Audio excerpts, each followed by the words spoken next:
আসসালামু আলাইকুম।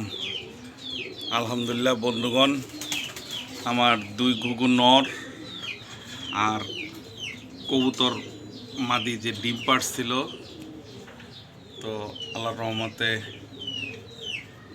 আজকে সকালে দেখতেছি যে দোনোটারই বাচ্চা ফুটছে।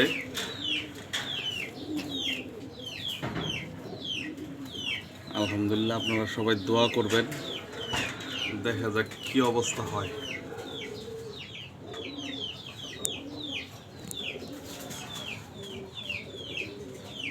তো আমি আগে একটা ভিডিও দিছিলাম, সেটার মধ্যে ওরা ডিম পাড়ছিল, সেটা দিয়েছিলাম। আর এখন আজকে দিলাম বাচ্চা ফুটছে।